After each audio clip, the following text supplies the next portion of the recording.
بعض اوقات ہمارے یہاں کیا ہوتا ہے کہ اللہ تعالیٰ کے کچھ ایسے نام ہیں جو اللہ تعالیٰ کے ساتھ خاص ہیں، وہ کسی اور کے لیے نہیں بول سکتے، لیکن ہمارے ہاں نام رکھے جاتے ہیں، اور نام رکھے جاتے ہیں عبد کے ساتھ، کہ عبد یعنی بندہ، یعنی فلاں کا بندہ، لیکن وہ عبد کا لفظ ہٹا دیا جاتا ہے اور جو بقیہ اللہ تعالیٰ کا خاص نام ہے وہ بول دیا جاتا ہے۔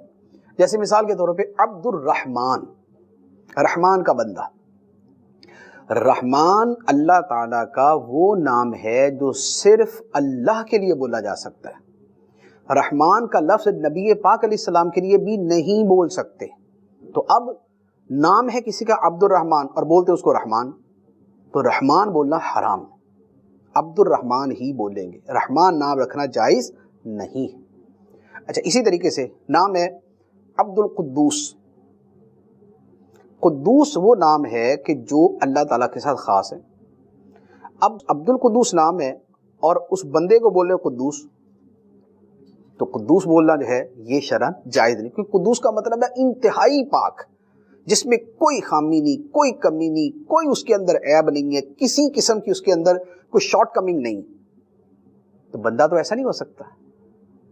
تو اب یہ نام جو ہے یہ بھی توجہ طلب ہے۔ عبد القدوس ہے تو یہی کہا جائے، قدوس نہ کہا جائے۔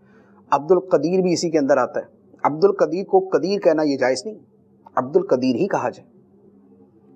تو یہ میں نے چند مثالیں آپ کے سامنے جو ہے وہ اچھا، اسی طرح خالق بڑا مشہور نام ہے۔ اب نام ہوتا ہے عبد الخالق، اس کو بولتے ہیں خالق۔ خالق کا مطلب پیدا کرنے والا، تو کیا بندہ پیدا کرنے والا ہے؟ نہیں، تو بندہ عبد الخالق ہے، وہ خالق کا بندہ ہے، خالق نہیں ہے۔ لہذا عبد الخالق کو عبد الخالق ہی کہنا ضروری ہے، خالق کہنا حرام ہے۔ اسی طرح رازق بھی ہے۔ رازق کون ہے؟ اللہ تعالیٰ۔ اب نام ہے عبد الرزاق اور بولتے اس کو رزاق ہیں، تو اب عبد الرزاق کو رزاق کہنا یا عبد الرازق کو رازق کہنا یہ بھی جائز نہیں۔ تو لہذا یہ ایک بڑی اہم ایک چیز ہے جو جہالت کی وجہ سے ہمارے معاشرے کے اندر رائج ہے کہ نام بگاڑ دیتے ہیں، اور یہ بھی الحاد فی الاسماء کی صورت میں کہ اللہ تعالیٰ کے ناموں میں حق سے ہٹنا، کہ جو نام خدا کے ساتھ خاص ہیں وہ کسی اور کے اوپر بولنا یہ جائز نہیں ہے۔ تو ان مسائل کا بھی خیال رکھا جائے۔